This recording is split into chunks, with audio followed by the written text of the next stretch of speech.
Well, we are here for episode 13. What's up, guys? Welcome back to the Varcheck podcast, the podcast where football's biggest biggest debates go under review. The final episode of 2025. Next week we're going to be taking it off for Christmas, given that all the big leagues are now in the winter break. So big one to finalize this special year. Thankfully, we're back with the whole crew. Ricky is back in town after missing the last week's episode. So Ricky, welcome back. And as you can see, we are both in the same place. We're actually currently in Mexico City, not where we normally live, which is Texas. Look at that. All the Mexico coming in, and then Amir, of course, supporting Barça. So, guys, welcome in. Michel, how are you? Better than you? No, actually, that's not true. You guys are doing much better than me. You're in the homeland, living it up.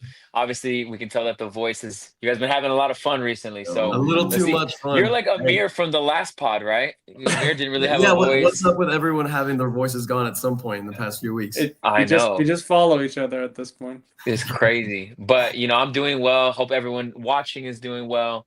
It's going to be a little bit different of a pod this week, but hopefully that means we can be a little bit less scripted and kind of just let it be free flowing. Yeah. And, hopefully we can get some people from the chat coming in. So definitely want to hear about your guys' time in Mexico so far. Oh, we will. But first, I want to check in on the guy in the middle. How are you doing?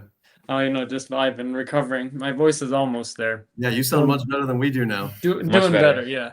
My goodness. I should have been in Mexico with you guys to lose my voice again, but here we are. Yeah, no, it's been a great time. We've gotten to go to the pyramids.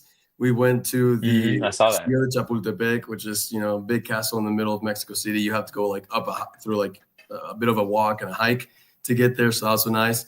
And then the icing on the cake, the Bad Bunny concert. Dude, that's a sick shirt. Let me show you guys from the backside. Wow. Are you going to wear that to opening day, to the opening match? I did. Honestly, we might. It's pretty sick. Ricky got the same one too. It might get stolen, but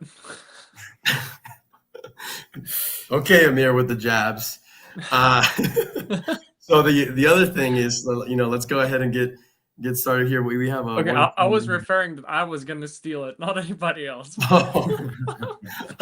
I was like, all right. Not only was he getting hate from the Barça Madrid video, now he's gonna get canceled by all of Mexico. Yeah. It's crazy. The Mexican mafia is gonna drop in on you right now. Barcelona to sign. Okay, well we'll get to these. Right into it. Shit. Right into it. Yeah, not wasting any time. He's like, I don't want to hear about your stupid time in Mexico. I want to hear about Barca and only Barca.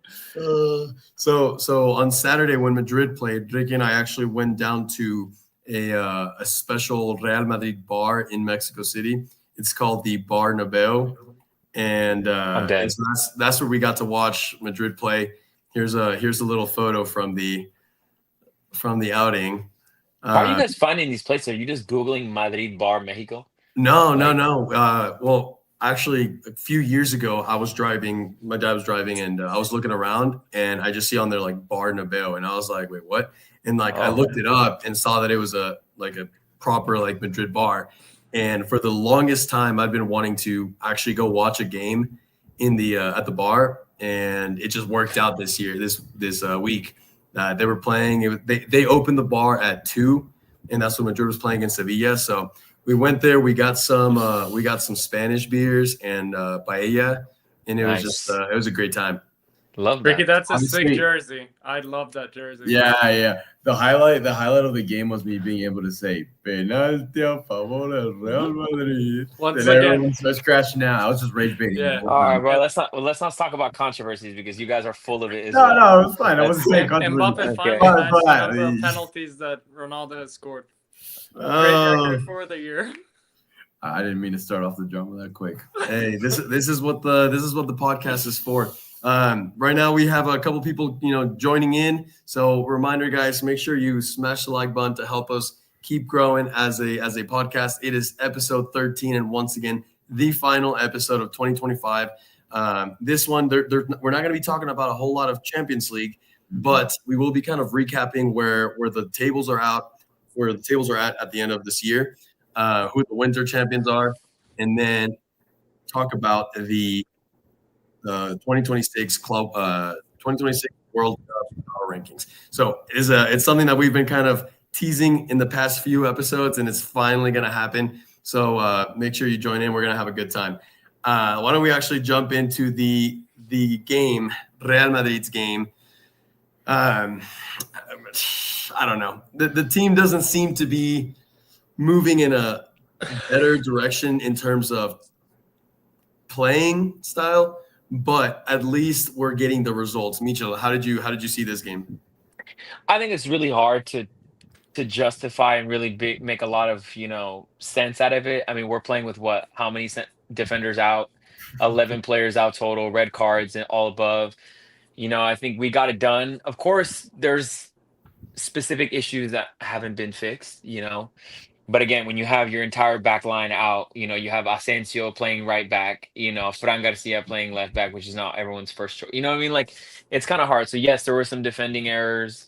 Yes, Sevilla definitely had chances, but then again, I've been thinking about this too. And it's like, everybody expects everybody to win 5-0 nowadays. It's like, shit happens, like people are going to get scored on. And like, let's not forget that, these are still professional players at the elite level. Like, they can put in a through ball pass, in a one-on-one to goal. Obviously, we have Courtois, so it's great to have him, between the sticks. I would say the only like positive thing, yes, Mbappe got his, tied the record, which I'm sure we'll talk about. Main headline.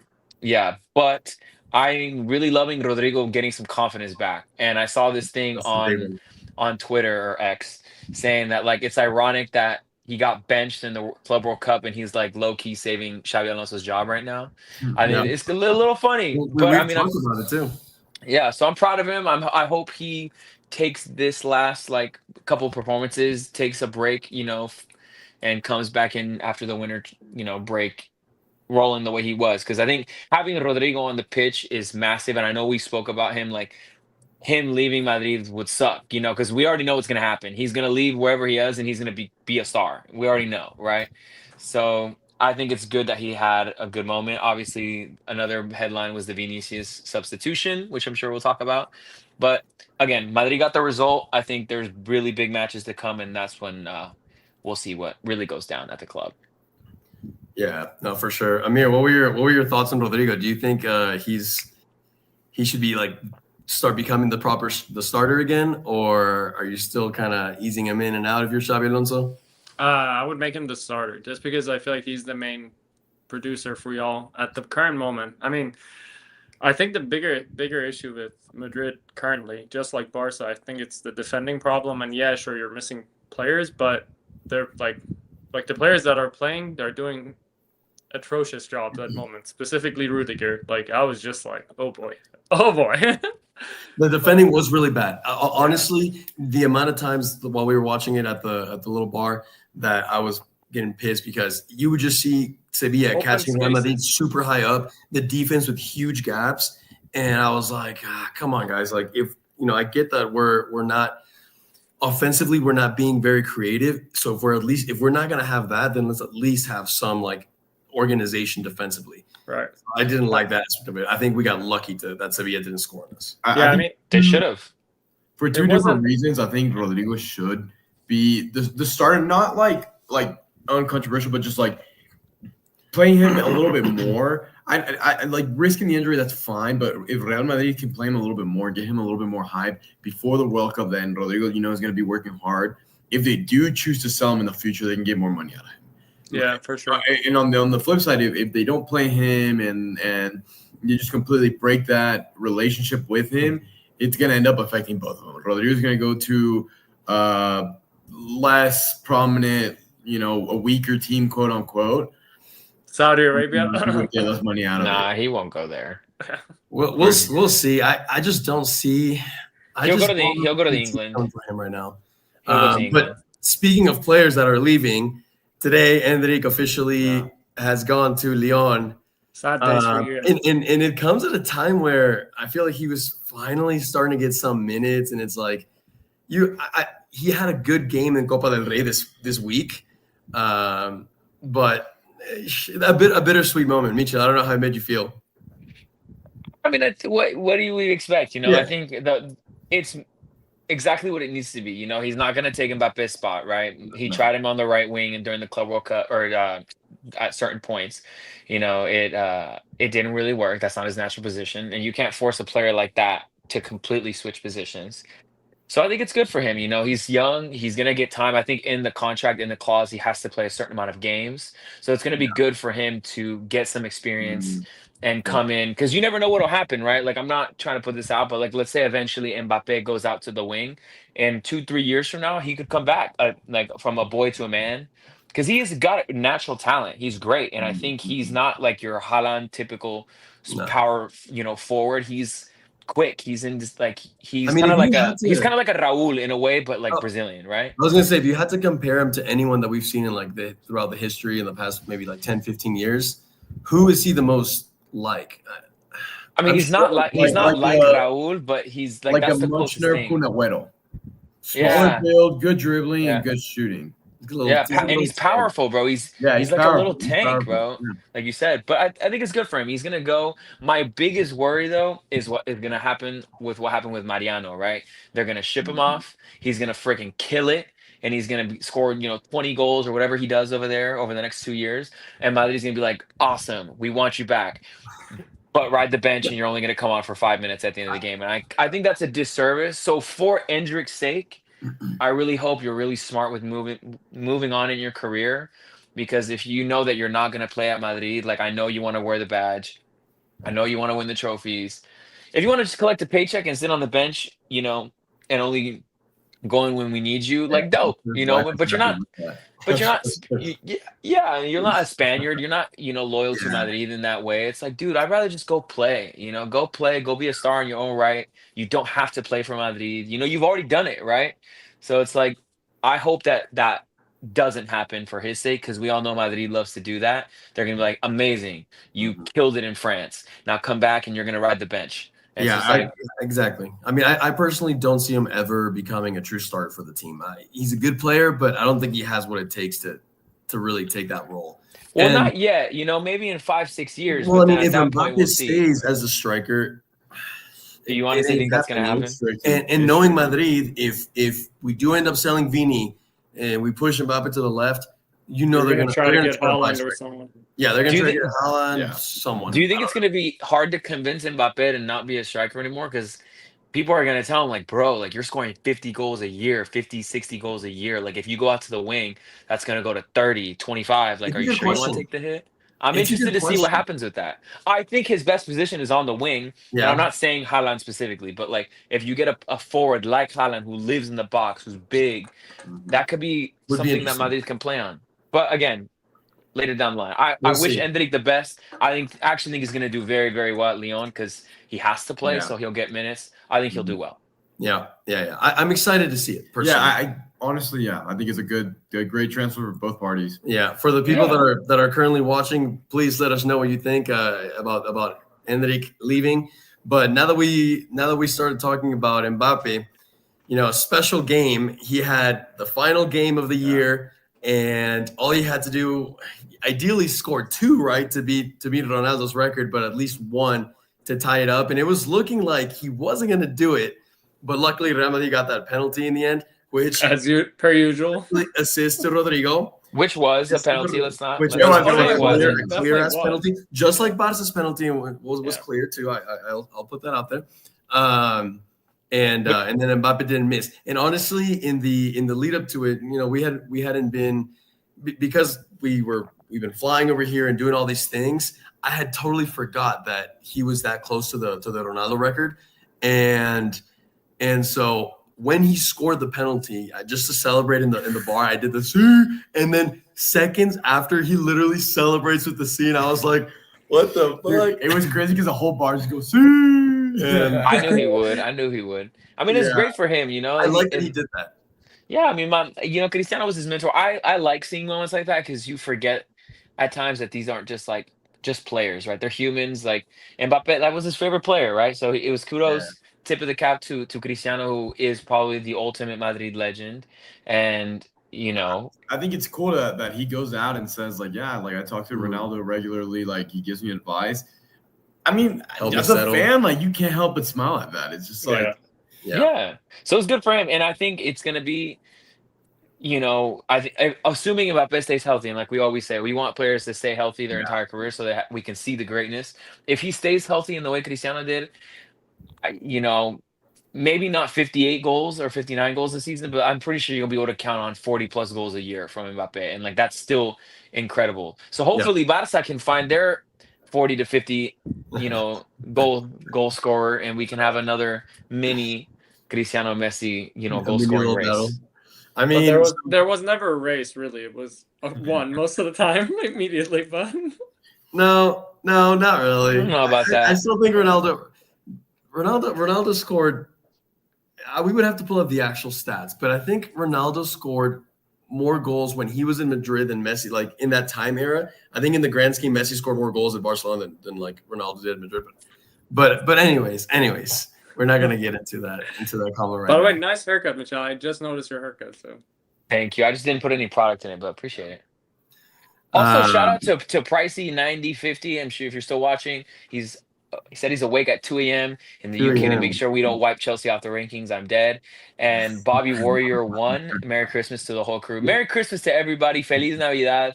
You know who this is, Michel, right here? I'm assuming it's your family member. It's his dad. It's my dad. Feliz Navidad.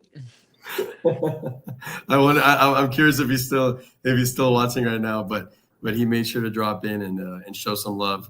We love as Barça fans, like, what do you guys think about the record and like Mbappe doing what he's done, like over his first calendar year at Madrid, even though he had that slow start? Mm-hmm. As a nostalgic merchant, it kind of sucks to see that those records are untouchable. Because I will always hold on. Like, I mean, I'll be that grandpa that's like, well, back in my day, we had Messi and Ronaldo. So I'm like, dang, like, stay away from those records. Those are sacred records. Yeah. But like, nobody should touch them. No. I mean, nobody can deny how good of a season Mbappe's having. Yeah. It creeped up on me. Honestly, no one can deny he was scoring a lot of goals. But then when I saw that, like, he titled that record, I was like, wait, for real? He definitely has not been quiet, but in the best way possible. He has not been in any controversies. He's not like his name has been cleared and out of the press and he hasn't won anything. That's why he just performs well, puts numbers up on the chart, and keeps his head down and keeps grinding. It's like, which is interesting. It's interesting that when you're doing things right, you're actually like, we barely talk about Mbappe. Like, honestly, I'm thinking back. This is episode 13. We've talked so much about Vini. We've talked so much about Rodrigo. We've talked more about Bellingham. We've talked about more about all the players that are having crap seasons and everything they're doing wrong. And Mbappe just, he just does his thing, and we don't talk about him.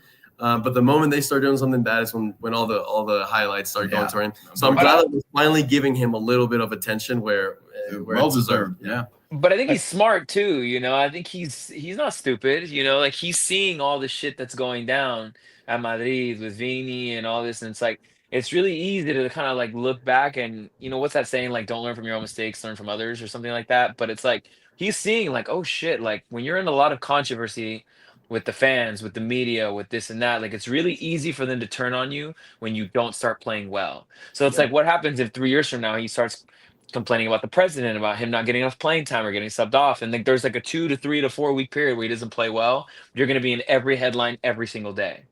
When he was in PSG, he was getting a lot of backlash. He was more involved with the drama stuff, which I'm sure he learned. Especially his last season, right? Like, actually, the season before he left PSG from Madrid. So, well, there was clearly things going on behind the scenes there, because he went into this lawsuit. Obviously, like, there was a lot of things going on, but also he was the man, and PSG gave him way too much power, and power that he knows he'll never have at Madrid. Like, look at the way they let go of Casillas, Ramos, like all these players. Like, you can be a Madrid legend. Madrid will always still be bigger than any player. But he still holds a lot lot of power within Madrid. I'm still sure that if Mbappe is going out there, it's not even close to the same. It's not even close to the same power that he had at PSG. Al-Khalifi literally gave him the the keys to the club and said, do whatever you want. And he But I think he's humbled. That's what I'm saying. I think he's humbled and he knows like shit. Like first and foremost, before I can really open my mouth, I have to win a Champions League. Straight up, not the league, not Copa del Rey. We forget I need that to he's win never Champions won League.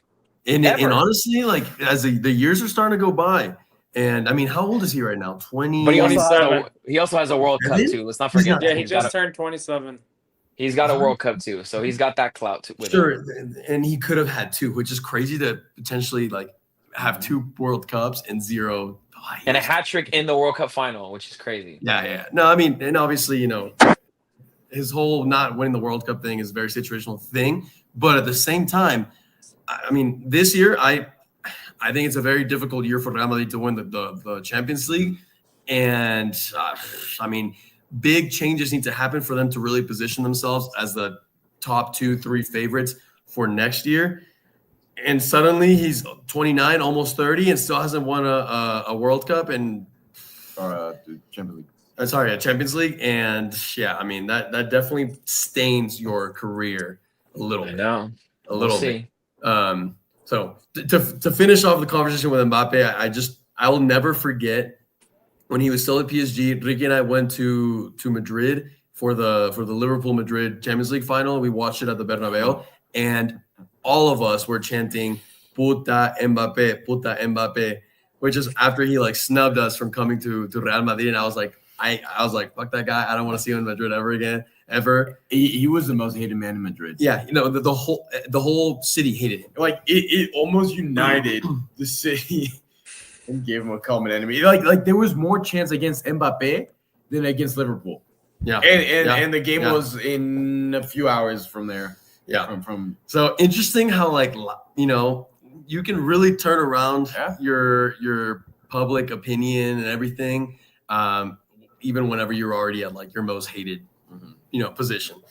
So anyways, that's Mbappe. Hopefully for his sake, he continues scoring a lot of goals and he wins a Champions League with not Real only Madrid. Mbappe's sake, but also Xabi Alonso's sake. So hold on. This is an interesting statement. Parisi 9050 says you can make the argument that he's not lived up to his full potential. How about that? That dude's a goal scoring machine. He's won a World Cup. He's been a very instrumental player in every team he's played against or played with. I mean, he's still got the rest of his career to go too. But like up to now, I think he's had a pretty great career. I think he's coming from that perspective that like he's supposed to be the next Ronaldo, the next Messi, like the next. But no Neymar. one is that. We got to get out of that narrative. No one will ever be that. And so that's why I'm trying to, because I personally, even though I think it's a good comment, I disagree. I mean, like kind of like how you were saying, Micho, like he's doing everything he maybe can, and if we're judging him off once again the Champions League, the lack of winning a Champions League, I don't know if I necessarily pin that against him, but rather like it's a collective effort, right? And if his team doesn't help him out too much, then there's also that. Yeah, I mean, also, what's his full potential? He still has the rest of his career to go. I think up to now, he's had an amazing career. Of course, he hasn't won Champions League yet, but there's so many players who haven't won Champions League or it took them a long time to win a Champions League, right? Yeah. So, it's never too late. Never too too late. Let's switch it over to Barça. Ricky and I didn't get to watch this game live. This was the game happened the day after the Bad Bunny concert, and you best bet we did not wake up early. This game was quite early. So yeah, it was at 9:15. So Amir, I'll leave it up to you. Give us your full in-depth thoughts and analysis on this one. It was an okay game for Barca. I think the star of the show was for sure Joan Garcia. He had a great game, great game. Okay. Like even like throughout the whole game, not even. I don't know if y'all watched the highlights. I watched the full game. They show a lot of his highlights, and throughout the game, he was still incredible. To a point that there's like a video of Szczesny looking at Ter Stegen and just like smiling at him, just because it's like he's kind of fell down the ranks. Lamine Yamal, I don't know if y'all saw the tackle. The red card for Villarreal? Yeah, the red card. Yeah, I thought that was a stupid challenge by him. Like it looked almost intentional just to injure him. Like that's what it felt like. Like from the way he tackled, like full momentum, open leg, going directly for the foot, like nothing else. Like especially with like all the dribbling, right? That he was doing. He was showing a lot of flair. Like, not that he was like doing it on purpose to show up, but like he was embarrassing. He had embarrassing them. He had them like literally There was on the one on floor. skates. Yeah, I saw that. And then like And- two minutes after that red card, he nutmegs one of their defender on like a back heel, and then does like the little elastic like just around him, and just like gets past them. And yeah, I mean the team played okay. It wasn't like, whoa, I can't believe I'm seeing this Barca, but I'm just happy that the back line is a little bit less atrocious compared to 4 weeks ago. Yeah, I mean, we can't forget they were playing against one of the best teams in La Liga this season. Yeah. You know, Villarreal's been third, fourth place. They are coming off a terrible week where they got eliminated from Copa del Rey against the second division team, Racing, and then they're essentially. I don't even know how that happened to them, to be honest with you. It was like insane. Yeah, I mean, I'm just curious if like you just, you know, Marcelino, he's the coach right now, made a lot of rotations for that game, thinking about the Barca game, and then it comes back and bites you in the ass. They're also Yeah, not but, doing well in Champions League, I don't think either. Yeah, no, I mean, they're essentially, you know, they're done. They're out of the Champions League. They're not basically making eliminated. And But yeah, overall, I don't know if you decent guys match. agree with me, but like just seeing Raphinha come back, there's like a look to his face whenever he's just like ripping shots and like Dude, he had a couple of great he's shots. locked in. He's But I'm locked telling in. you, I think he's your best player. I don't disagree. I don't agree, disagree. actually. I think he's the most clinical Or impactful. Player. And right now, he's the most Yeah. impactful And, right now. Lamine Yamal, influential. still the most He's super skillful, maybe, influential. but yes, Raphinha influenced the scoreboard If- directly a lot more than I think Lamine Yamal does at times. And like to add on to that, he's the most captain-like player I think we have. Yeah. Yeah. Like you see him always talking to Hansi Flick, win or lose. Like he just looks locked in. He looks like there's zero distractions in his life, and obviously we can't say that for Lamine Yamal. Right, and he's lived up to the promise that he gave a month ago. Well, Hansi Flick gave the promise, but it was like kind of taken from Raphinha saying, "Oh, we will improve," and we have won 7 games in a row, which we didn't do at the beginning of the season. Yeah. So did we win them really greatly every single game? No, but we won them. That's what matters to me. Yeah. Yeah. Here in a little bit, I'm going to throw a little segment where, because it's the last podcast of the year, I'm going to throw, I wrote down the top 5 main like highlights of 2025, in my opinion, and we can change them around. But I would put, you know, in terms of like Barça Madrid, 2025 being the year that Lamine Yamal turned from like just a little promising player to like, you know, an actual star. That without having won everything, right, that he still needs to win the Champions League, still could win the World Cup. But I think this is the year that Lamine Yamal really like settled himself as a world star. Yeah. Let you know, kind of heading back into the game. I want to also put a focus on. You were talking about the defending not being as atrocious. Let's not forget Villarreal had tons of opportunities in the first 10 minutes of the game. They easily could have had 2 goals in the first 10 minutes. So like, let's not pretend that it was that, like, the scoreline is very misleading. And then on top of that, Villarreal also made it extremely easy by going down 10 men in the first half. Now, I think that was a stupid challenge. One, like you said, I think he was trying to hurt him, or at least very close. It was to. reckless. It was. But I really don't understand why players these days don't fucking realize that everything is on video now. Everything. They can always go back and look something up. There's so many ways that you can piss a player off, you know, mess with his head throughout the 90 minutes. Like, why did you get sent off in like the 30th minute or whatever it was, 40th minute? It's like, dude, just hit him with your arm, you know, talk shit to him. Like, I don't know, like shit, yeah. Or do whatever you need to do. Like, if I was a player, I would do everything I could to, one, not get sent off, but also, like, if my goal is to mess with Lamine, like, do everything you can. The ball goes out of bounds, give him a little push. Like, you're not gonna get red carded for that. It's like, I don't understand why players these days do that, and teams aren't talking to these players like, hey, like, you know, you're going up against Lamine all week. You're preparing for that, and you get sent off in the first 30 minutes. Like, I think this game would have gone completely differently It's annoying. if it hadn't happened, because Villarreal would have scored. They would have scored at some point. They could have taken it to Barca, and they could have taken points away, but that definitely self-destructed their game a little bit. Yeah. So I think in a lot of ways, everything you said applies to Madrid too. Madrid also, or Sevilla got a red card against Madrid. Courtois had a lot of saves that prevented Sevilla from going up. Huijsen, let's talk about all the mistakes he had in the first half. Like, I could mirror everything you just said to Real Madrid, and I agree. Happens, but let's just like, I think that's where we are at in our I think right now the biggest differences between Madrid and Barça, one, both of our defenses are suspect. You know, MIA, we need to figure that out, right? Both for both of us. We both can score goals. That's not a problem, right? Madrid will score goals because of Mbappe and just the pure talent that they have. Same thing with Barça. The biggest difference right now is that Barça have an identity of how they want to play, good or bad. They have the identity and they have someone who's like the engine of the midfield. You know what I mean? But event like you guys drop points and we beat you, right? So it really just depends on who's going to show up on the day, Where and yeah, we'll see. But we both have the same issues. At least you Where I guys have an can give identity, though. merit to Madrid is I think the longer they play together with Xabi Alonso, the more that they'll begin to understand the system. I think it's a slow burn in a positive way. And also, I mean, the injuries will, like the center backs, the defense they will start to recover. So I think Madrid, they're getting the results they need.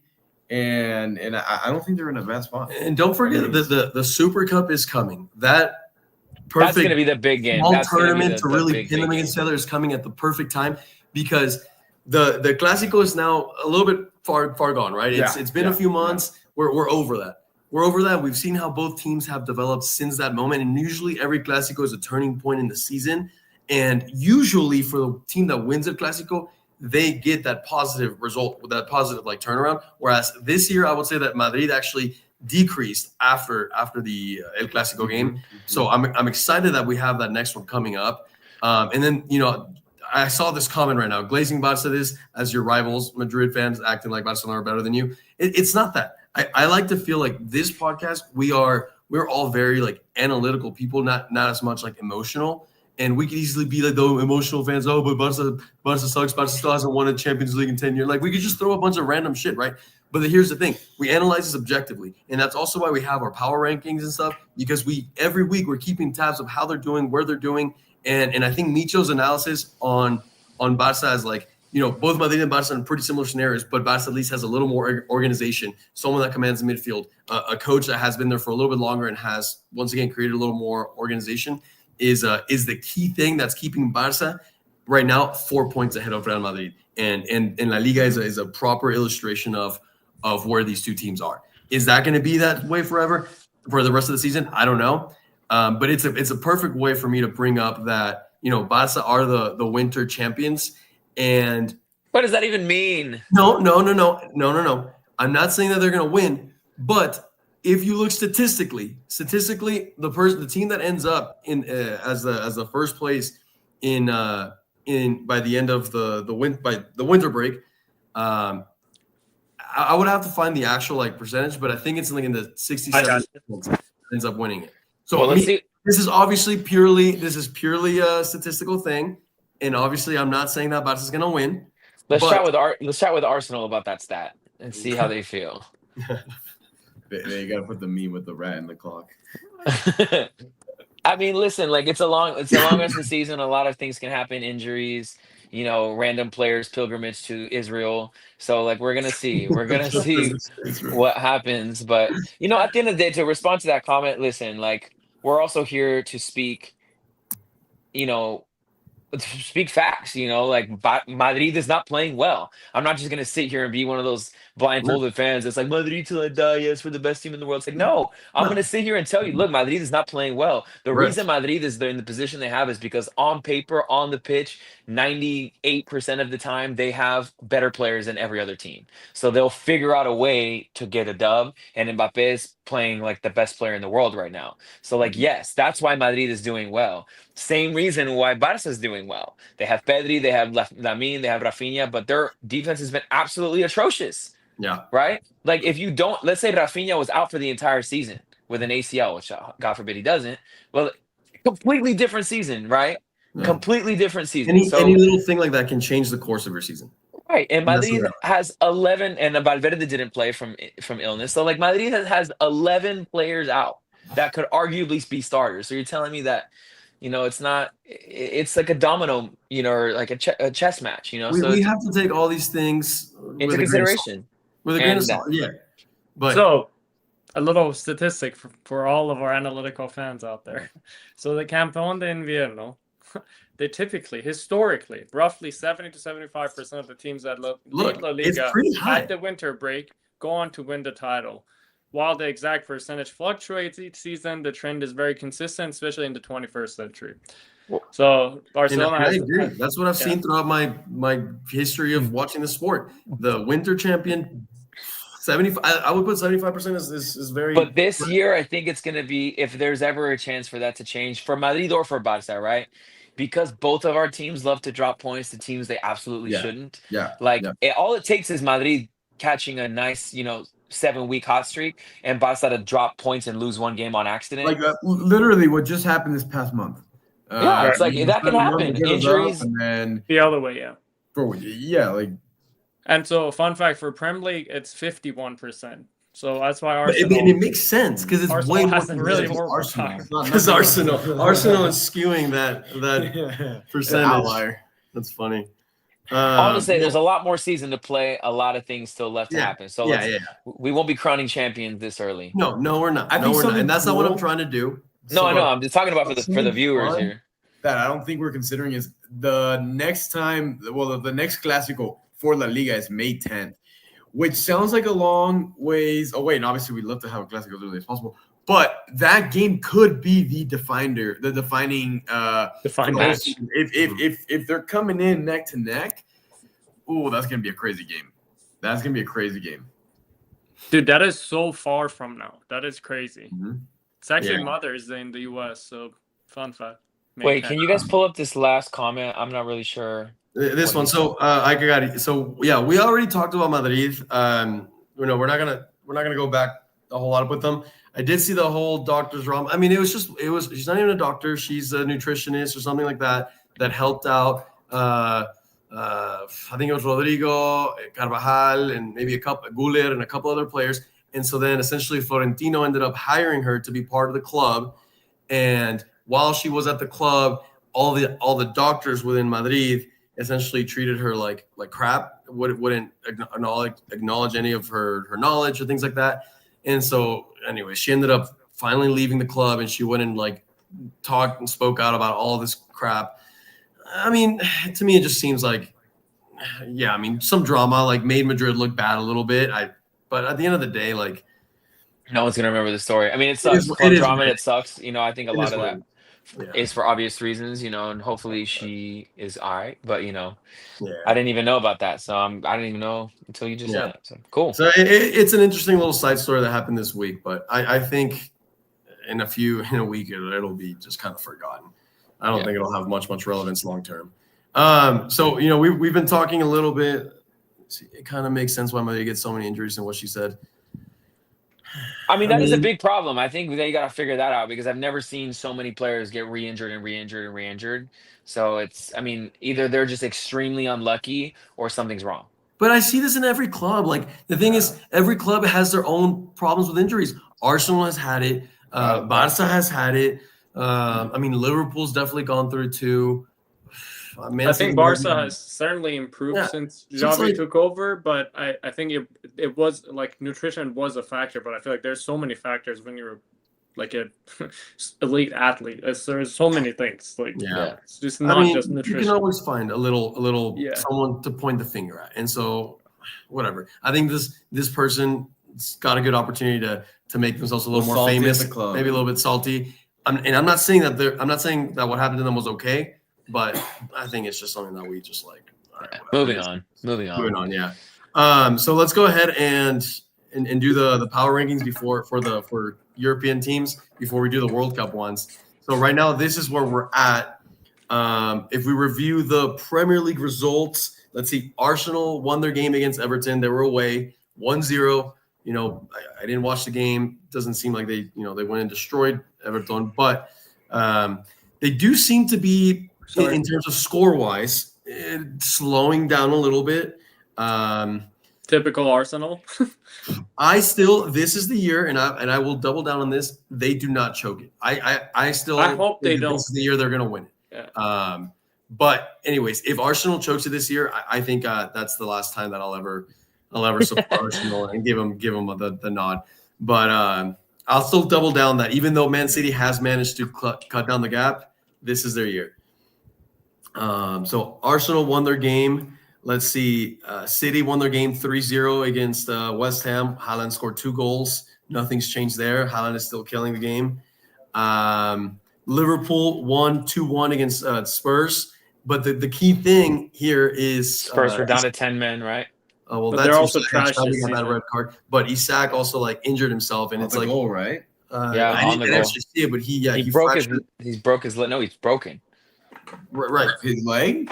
Yeah. Or his I foot, haven't seen- his I foot haven't or seen his it leg either. or his ankle, but Yeah, I think I saw he's- fractured his tibia. Like he's done. he's out for like 4 to 6 months. Yeah, if not more. I mean, he's probably gonna miss the World Cup. I would think. Nah, he won't miss the World Cup, but he'll be We'll fine. see. We'll see. Broken ankle and yeah. fractured fibula. Yeah, that doesn't sound like you come back in 6 months to me. I mean, Let me see. we'll see. But anyways, so that's their starting striker, the person they paid 120 million for this year. Yes, they won their game, but just adds another problem to Liverpool's season. Honestly, Yeah. that just makes me happy because they made us pay 120 million for Coutinho, and Yeah. I'm just happy. Not for Isaac, for Liverpool. Amir, this is why you get canceled. For Liverpool. I'm just not happy that Isaac. he got injured because we had to pay 120 for Coutinho. God. The Well, only team- don't be mad at your club for that. Be mad at your club at the fact that you let Messi Yeah, I walk am for free. mad at my club, but different story. difference. The only team that ended up dropping points from the Premier League is Chelsea. I think we should take him away from the top 10. I I'm think dead. for pricey 90-50, just remove them. I don't think we should have. I agree with that guy. I think there shouldn't be too much movement. I Yeah. think you can make the argument that Man City is playing better than Barça right now, but until anything massive happens, Sure. I don't think there's that much movement, or Yeah. if at all, right? I will say though, let's put it on notice: PSG is not in first in the French league right now. But Yeah. I think they also haven't played a few. Like they played the cup game. Like, are they down in games? I don't know. I'm just saying. I saw that they weren't in first place. Either way, they should. It's PSG, right? I mean, No, yeah, no, I mean- they're gonna win Liga on Michel. Yo, you're saying that You about never know. Arsenal. Marseille might come back. I don't know, bro. I'm just Yeah, saying. wait, what are the percentages for the winter champion for the Liga on 100%? I don't know, but Marseille just won 6-0 and they beat Monaco as well. They And get to the second division they team. have a I mean, they have a fine. Okay, we beat a second division team or third division team, third division. 3-2. So let's not start. Dude, they Okay. almost tied us up. It So, could've gone down really Let's bad. not start. But I don't think there's that much movement in this. I think we spend more time on the World Cup one. But Yeah, I agree. I don't. yeah, I think. but you're right. we Wow, keep it. PSG is second place right now with the same games played against. Right. Lens. Right. Ya ves? Yeah, this. But I mean, PSG's still gonna win it. So speaking about the winter champion, this will not be the right winter champion. Oh, yeah. the final champion.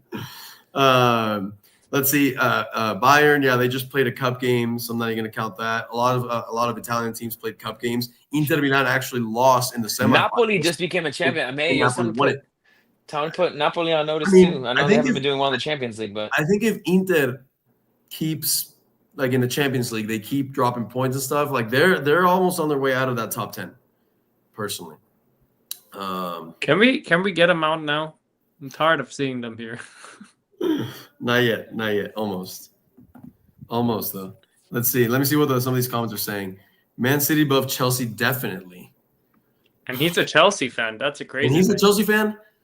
I mean, look, what's holding Chelsea up right now? The fact that they beat Barca 3-0. But in the Premier League, or can you look up the Premier League right now? They're fourth place. City is second, and there's an 8-point gap. Their past 5 games in the Prem, they've only won 1. Oof. And they lost the last Champions League game against Atalanta. Oh, actually, there was another game. Sorry. Never mind. So what about this? Hear me out. Man City gets bumped to fourth place. Chelsea goes to fifth. Barca sixth.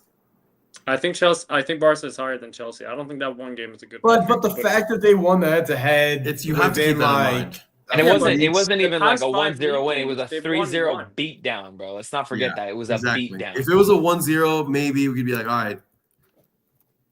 Yeah. I mean, Let's do it. Let's do it for the plot. Why not, right? Let's do it because honestly, seeing Chelsea's domestic form is a little bit. worse. Yeah. Atrocious. They used all their aura against Barca. Yeah. Now they're in debt. Yo, that's all that matters to us. So there it is. City is now fourth, and I do think they're One-hit wonder. really good. Honestly, that does tend to happen. The Barça curse. Teams that beat Barça go on and have a horrible following month. I hope they go to the 10th place by the end Happened of to the Inter season. Milan, and it's happening to Chelsea. Happened to Liverpool. Happened to PSG. The Barça curse. Okay, hold on. Another comment here. I'd like to point out that last week you guys had to go with me for mentioning Villa because they weren't in the Champions League. Hello, when are you willing to say I'm right? They Villa, they're what? Third place right now. They've won their last 5 out of 5 games in the Premier League. Just beat Manchester United. I mean, if we wanted to pick a team to eliminate Inter Milan from that top 10, Villa's it's a shout. I think it's Villa. I could be so wrong, and I apologize to all the fans if I'm wrong. Or is Aston Villa in Champions League? They're not. But Right, it's a so they're different only conversation. playing league games and their cup games, where Inter Milan is playing their league games, their cup games, Champions League games. Like, let's not get too high on Aston Villa just yet. I think they're having a great season. I agree with Mitchell. Think they're having a great season. Let's see if they do, but let's not forget that they're not even in Champions League. honorable mention. Honorable mention. You guys are 10.5. We'll see. Thoughts on Enrique possibly getting a lifetime contract in PSG? There's no I don't think any coach there's should no get such one. thing. Yeah, that's just crazy. No such thing. It's definitely fake news, but yeah, it's definitely fake news. No such thing. Also, the last 5 games contains a 3-match suspension for Caicedo. Oh, that's significant for Chelsea. Yeah. Mm-hmm. Villa deserves to be top 10 power rankings. They've been saying. No, I agree with what Mitchell said. I mean, if they go on and they finish and they keep winning and they're second place in Premier League and beating like City, Liverpool, Chelsea here and there, like okay, Let's just give them 2 to 3 more weeks. Let's see. Yeah, Let's see how the they need Champions to League prove a little goes. bit more. But they're on our radar, which is good. They're having a good season. They're having a good season for sure. How's Marseille doing, Michel? I haven't looked them up at all this past week. They won 6-0 in a cup match. They beat Monaco 1-0, and they have a big final coming up against PSG. So that'll be good. Mitchell, you were waiting for someone to ask. You had those stats and you answered a little too quick. Yeah. I'm not gonna lie. You had it on the side? No, right before the podcast, I was like, "Wait, shit! What was my Marseille's last 3 games?" How's my favorite club doing? No, but I'm telling you, bro. Like them and Napoli are having great seasons. So let's see. We're really excited to see their next Champions League, fixtures because they play against Liverpool. Yeah, Liverpool. Yeah, So that'll be great. That'll be great. What do y'all say we jump onto the moment we've been waiting for? El momento. For the past few weeks, ever since the World Cup started heating up, which is the power rankings. So this is where the debate's really going to start. We're going to start from first place and just work our way down. I think is the best way. Are we doing top 10? Top 10? Or do we want to do like top 5? Let's do top 5. No, top like. I think I would personally do top. Wait for the Okay, other we one. have 12. We have. Let's do 12 like points. top. Let's do like top 8 because I feel like top 10 Top is a little too much right now. Top 5 I feel like is a little too easy. Let's do top 8. Top 8.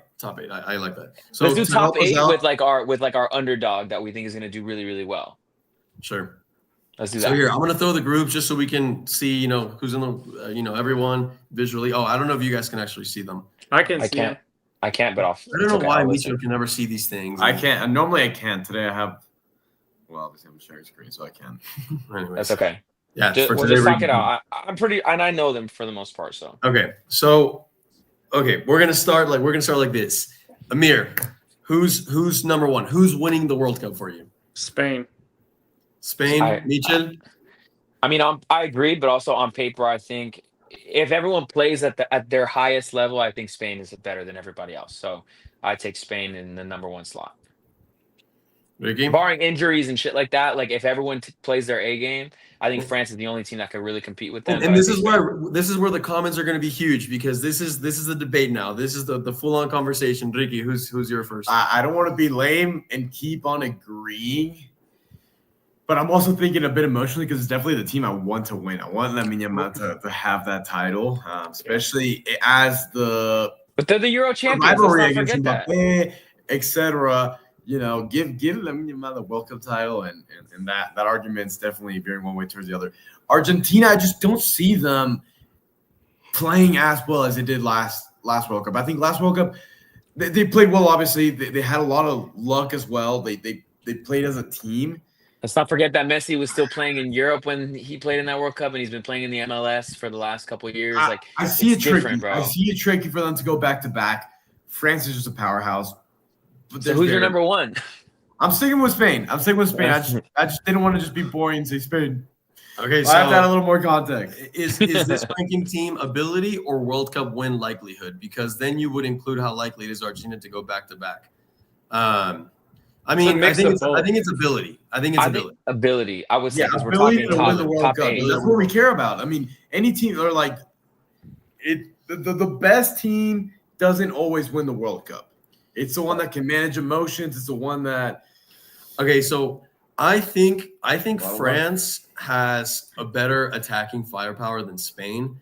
I think Spain is potentially a more well-rounded team. Defensively, I mean, they have players like Balde, Cubarsi, Cucurella.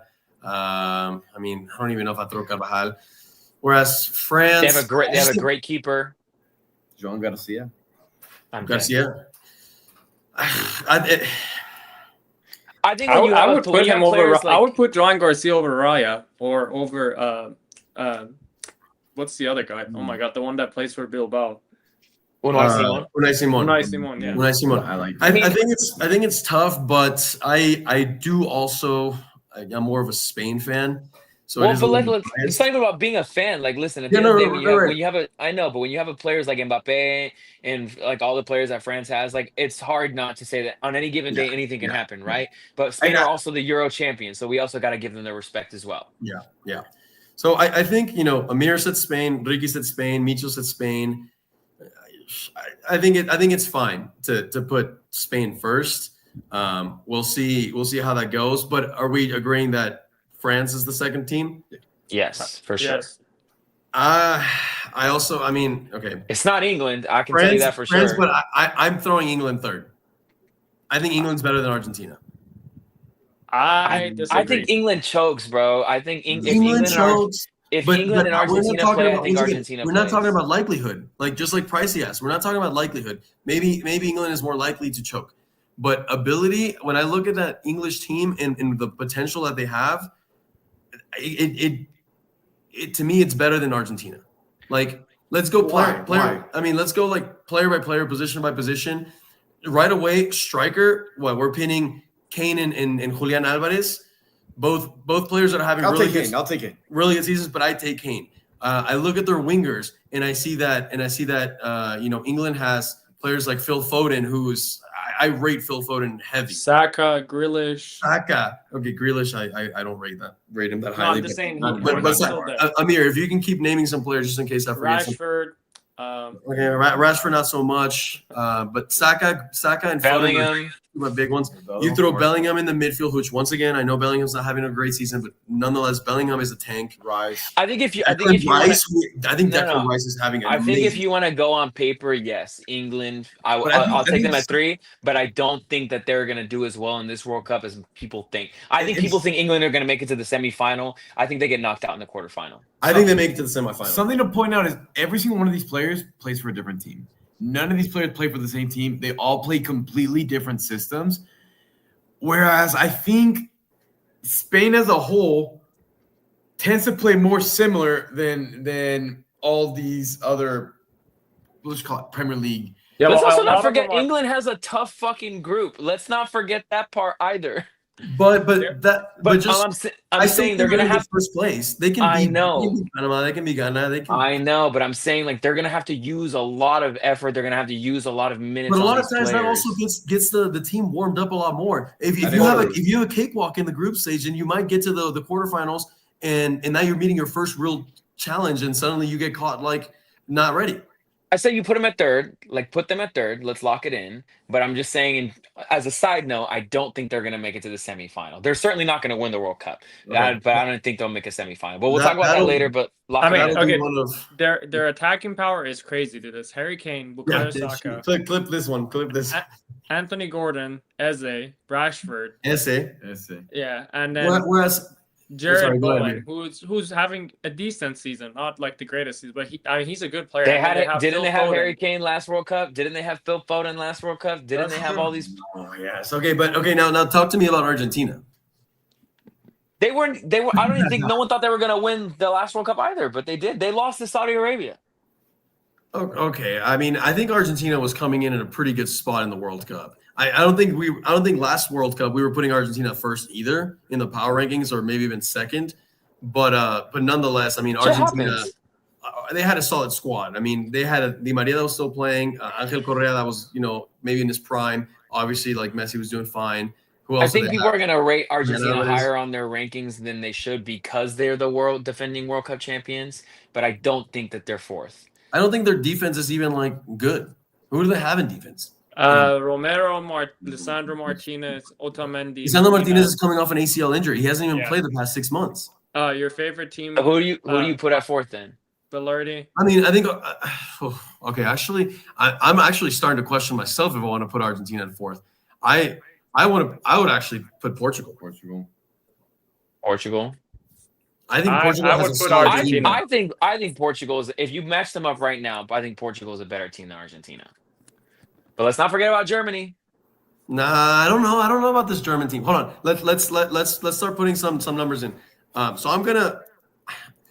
Pricey agrees with you, and he's always, he has his opinions, and he's usually correct, right? So I think Portugal fourth. We're on the right track. Let's see. Pricey, Portugal fourth. I like that. What about Germany and Brazil? Okay, so Okay, I would put Brazil. Germany sixth. above Brazil. Germany above Brazil. Yeah, I think you put Germany 6, Brazil 7. Germany. I was gonna say the other way around. No, Brazil's playing atrocious right Germany, now. Argentina, Brazil. Germany, Argentina, Brazil. Okay, so right now Germany. Who's Germany's top players? Musiala? No, he's English. Musiala hasn't played at all, which makes me wonder. I mean, He will plays be at for the World Germany. Cup. He plays for Germany. No, but Yeah. it makes me. He hasn't played. We saw him break his freaking foot, Michel, at the World Cup, at the Club No, World I Cup. know. And so I it makes think- me wonder how he's going to come in. But also, like what Ricky said, right? A lot of these players play together. They play in Germany. They played the same system.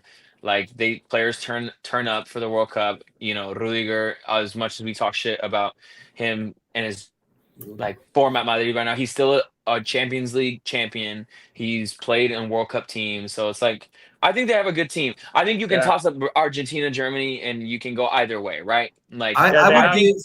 They have Kai Havertz, Serge Gnabry, Florian Leroy Wirtz, Sané, Carl's my biggest one. Actually. Adeyemi, Goretzka.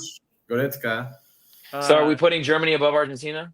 I Schlotterbeck. don't know. I'm feeling more Argentina above Germany personally, but I think Argentina I think Germany. I'd put them sixth. Okay. So let's leave it that way. Let's give the defending champions their respect.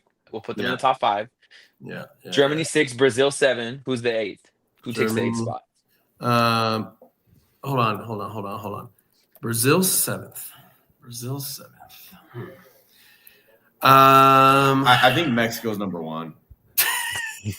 Maybe in Mexico. Netherlands for I'm 8. making tacos. Who in the FIFA rankings is 8 through 10? 8 is Belgium. Okay, so I'll read the official rankings. Spain first, Argentina, France, England. 5th is Brazil. 6th is Portugal. 7th is Netherlands. 8 is Belgium. 9 is Germany. 10 is Croatia. 11 is Morocco. Okay, we can stop there. Yeah. I mean, I think we give Netherlands a nod, right? I agree with Let me think about it. Let disagree. me think about it. I like the Dutch people. So I mean, I'm certainly not taking Belgium right now.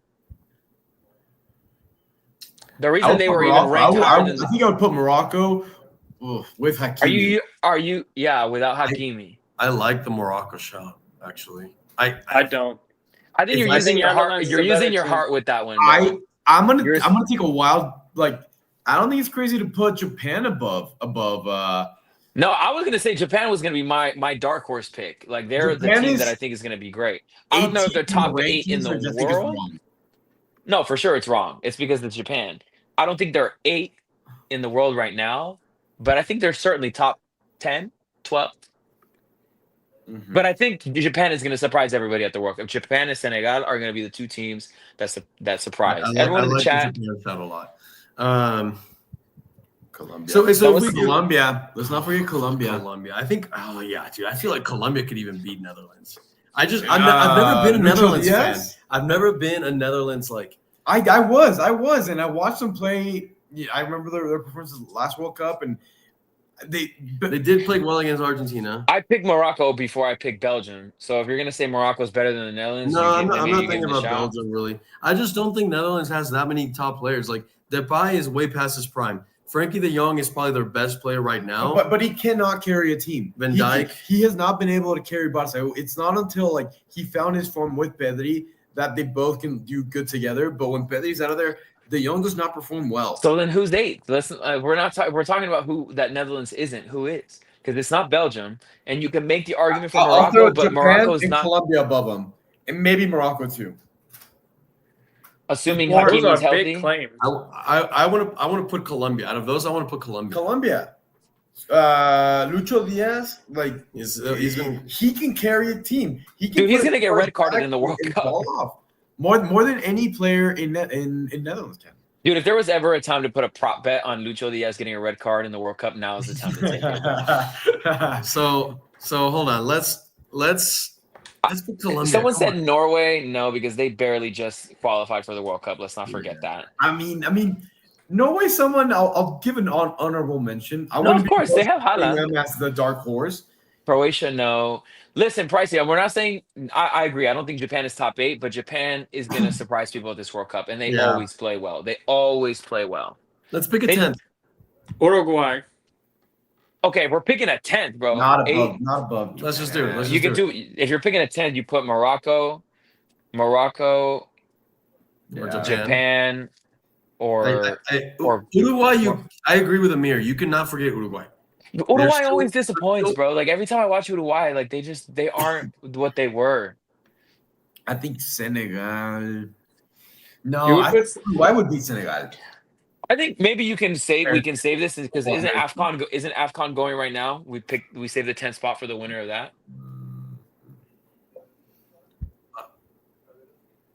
I want to give it to. I think we either give it to Japan or Morocco. Japan or Uruguay. I don't think Morocco is up there. Yeah, it's definitely not Uruguay. Let's do Japan. Let's do Japan. I think we can all agree Japan. Like we're all okay with putting Japan up there. So what's our, because I know we're hitting the hour mark, just really quick. I don't know how the brackets lay out, but who's the final? It's just the thing is, like, I feel like it's difficult to predict this year. It's not like every year because it's based off rankings too. And so as long as Spain and Argentina or France finished first place, then they could be. That's the thing. It's just very difficult to predict this year. I mean, I'd love to see a Spain-France final. I think it'd be great. Yeah, I think but that would be what the third final France makes in a row. Am I wrong? Yeah, it would. Yeah. It would.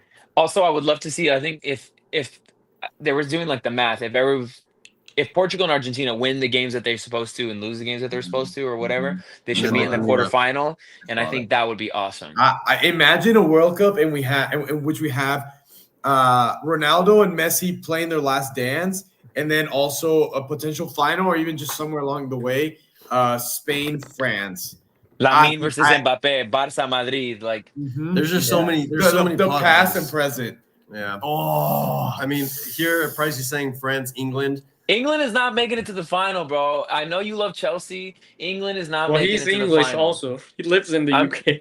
Yes, I know, but like you're saying that with your heart, bro. Like, yes, they made it to the Euro final, but they always choke in the World Cup, bro. They always choke. The thing is, I am gonna be. I'm not an England supporter, but I'm gonna be. You're saying they're making it to the final? I think they can. I think they can. Of course they can, but I'm saying that they're not. Well. We're talking about if they can or not, and I think they can. I think Portugal beats England if they meet in a semifinal.